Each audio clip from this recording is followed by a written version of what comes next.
नमस्कार दोस्तों। तो आज की वीडियो में हम पढ़ेंगे हिंदी साहित्य के टॉप 5 क्वेश्चंस को। तो जो ये क्वेश्चन होंगे बहुत ही ज़्यादा महत्वपूर्ण होंगे।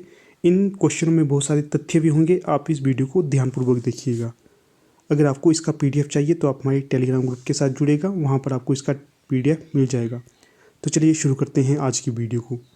तो आज का जो पहला प्रश्न है, निम्न में से कौन सा तथ्य प्रेम मार्गी शाखा के संबंध में उचित नहीं है। बताना है कि जो तथ्य यहाँ पर दिए गए हैं उनमें से कौन सा तथ्य प्रेम मार्गी शाखा के संबंध में उचित नहीं है। तो जो पहला तथ्य है, भारत में सूफी धर्म का प्रचार प्रसार 12वीं शताब्दी में ख्वाजा मोइनुद्दीन चिश्ती ने किया था। तो ये बिल्कुल सही होगा। अगला है, सूफी शब्द को तसव्वुफ कहते हैं। तो ये भी सही होगा। अगला है, जायसीकृत पद्मावत में कुल 57 खंड हैं। तो ये भी बिल्कुल सही होगा। अगला है, गुलशन इश्क नसरती की रचना है। तो ये भी सही होगी। तो इस प्रकार यहाँ पर यह बिल्कुल सही होगा। यह मतलब सभी तथ्य उचित होंगे। तो इन तथ्यों को आपको ध्यानपूर्वक देखना है। प्रश्न बन सकता है कि जो भारत में सूफी धर्म का प्रचार प्रसार किस शताब्दी में हुआ था। तो ये हुआ था 12वीं शताब्दी में। और दूसरा प्रश्न ये भी बन सकता है कि भारत में 12वीं शताब्दी में सूफी धर्म का प्रचार प्रसार किसने किया था। तो ये प्रचार प्रसार किया था ख्वाजा मोइनुद्दीन चिश्ती ने। अगला जो प्रश्न बन सकता है, सूफी शब्द को कहते हैं। तो पूछा जाएगा क्या सूफी शब्द को क्या कहते हैं। तो सूफी शब्द को कहते हैं तसव्वुफ। ये भी आपको याद रखना है। अगला जो इम्पोर्टेंट प्रश्न बन सकता है कि जो जायसीकृत पद्मावत में कुल कितने खंड हैं। तो जो जायसीकृत पद्मावत में कुल हैं 57 खंड। प्रश्न ये भी बन सकता है कि पद्मावत किसकी रचना है।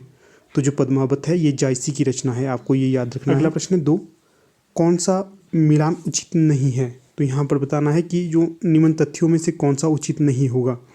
तो जो पहला मिलान है, हंसावली को गणपति चंद्रगुप्त ने प्रथम सूफी काव्य रचना माना है। तो ये बिल्कुल सही होगा।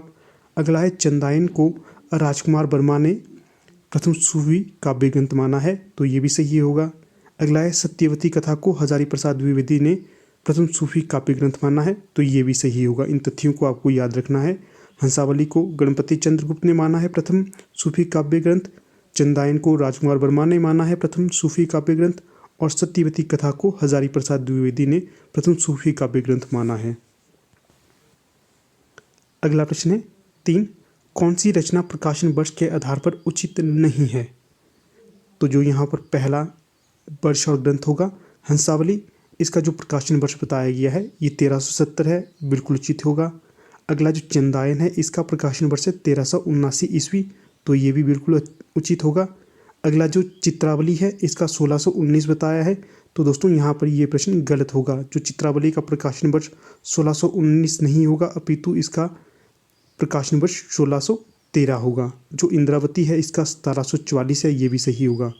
हंसावली का है 1370, चंदायन का है 1379, चित्रावली का है 1613, और जो इंद्रावती का है ये है 1744।